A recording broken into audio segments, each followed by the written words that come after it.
नमस्ते दोस्तों। Classic books bye audio पिटारा में आपका स्वागत है। बेहतरीन ऑडियो बुक सुनने के लिए हमारा चैनल सब्सक्राइब करें और बेल आइकन दबाना ना भूलें ताकि आपको हर अपडेट मिलता रहे।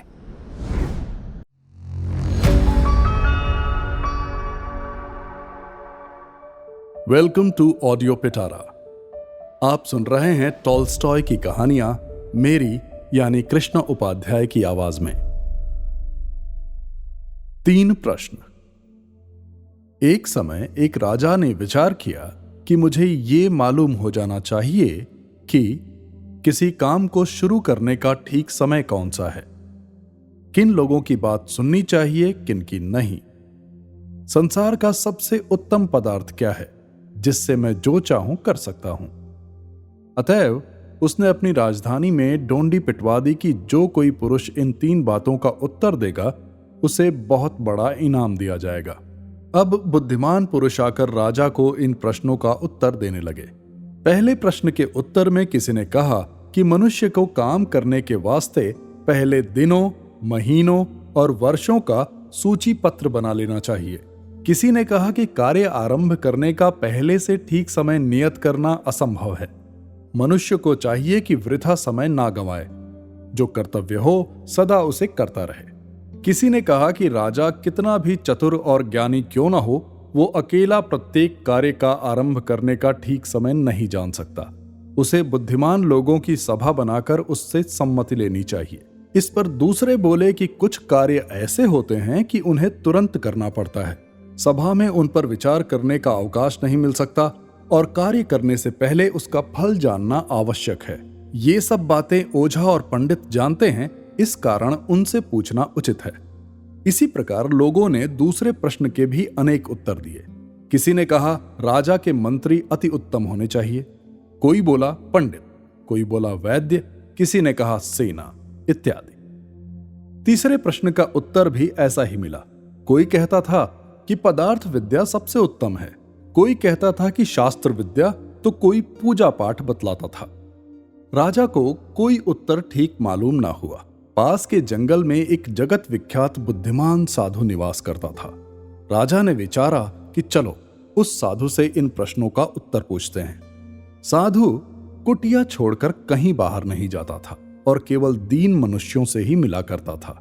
इस कारण राजा साधारण वस्त्र पहनकर पैदल साधु की कुटिया पर पहुंचा।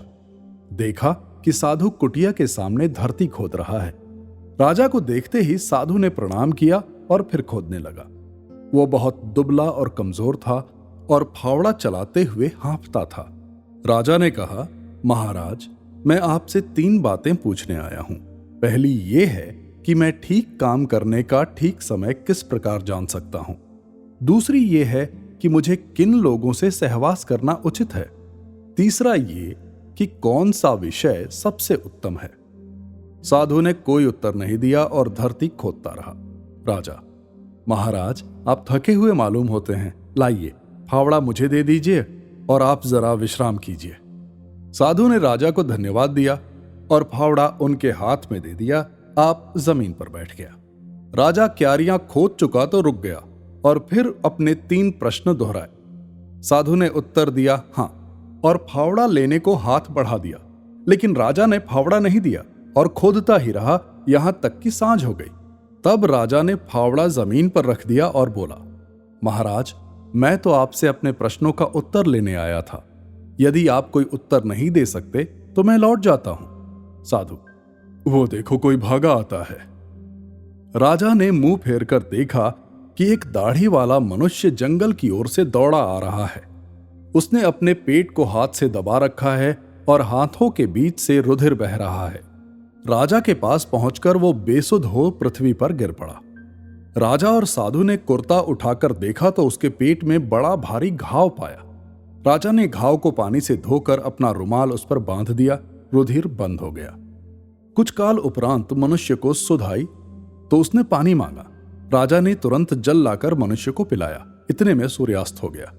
राजा साधु की सहायता से मनुष्य को उठाकर कुटिया में ले गया और वहां चारपाई पर लिटा दिया। घायल आदमी को नींद आ गई। राजा भी थक जाने के कारण तुरंत सो गया। भोर होने पर उठा तो घायल ने कहा, राजन, आप मुझे क्षमा कीजिए। राजा, क्षमा कैसी? मैं तो तुम्हें जानता भी नहीं। मनुष्य, आप मुझको नहीं जानते, परंतु मैं आपको जानता हूं। आपने मेरे भाई का धन हर लिया था, इस कारण मैंने प्रतिज्ञा की थी कि आपसे बदला लूंगा। मैं जानता था कि आप साधु से मिलकर संध्या समय अकेले घर को लौटेंगे, इस कारण जंगल में छिप रहा था। आपके सिपाहियों ने मुझे वहां देखकर पहचान लिया और मुझे गोली मारी। मैं भागकर यहां आया। यदि आप मेरे घाव बंद न करते तो मैं अवश्य मर जाता। आपने मुझ पर बड़ी दया की। मैं आपको मारना चाहता था, परंतु आपने मेरी जान बचाई। अब भविष्य में आपका दास बनकर सेवा करूंगा, आप क्षमा करें। राजा बड़ा प्रसन्न हुआ कि ऐसा घातक शत्रु सहज में ही मित्र बन गया। उसने अपने वैद्य को उसकी दवा करने के लिए बुला भेजा और अपने नौकर को उसकी सेवा करने के लिए बुलाया। उससे विदा होकर राजा ने साधु से कहा, महाराज, आपने मेरे प्रश्नों का कोई उत्तर नहीं दिया। अच्छा, प्रणाम, आज्ञा दीजिए।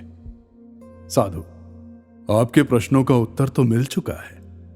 राजा, मैं समझा नहीं। साधु, देखो, यदि तुम कल मुझ पर तरस खाकर धरती न खोदते और शीघ्र ही लौट जाते तो ये मनुष्य राह में तुम्हें कष्ट देता और तुम पछताते कि मैं साधु के पास क्यों न ठहर गया। इसलिए विदित हुआ कि उचित समय वो था जब तुम धरती खोद रहे थे और उचित मनुष्य मैं था और मेरा भला करना तुम्हारा परम कर्तव्य था।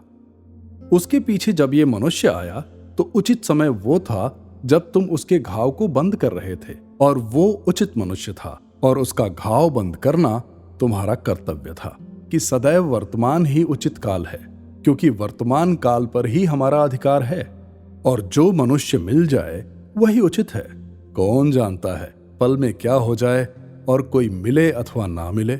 सर्वोत्तम कर्तव्य परोपकार है, क्योंकि उपकार के लिए ही मनुष्य इस मृत्युलोक में शरीर धारण करता है। अभी तक आप सुन रहे थे टॉल्स्टॉय की कहानियां। ऐसी और कहानियां और ऑडियो बुक्स फ्री में सुनने के लिए डाउनलोड कीजिए ऑडियो पिटारा का ऑफिशियल ऐप।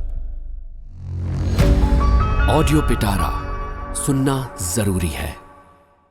दोस्तों, आपको ये कहानी कैसी लगी हमें ज़रूर बताइएगा।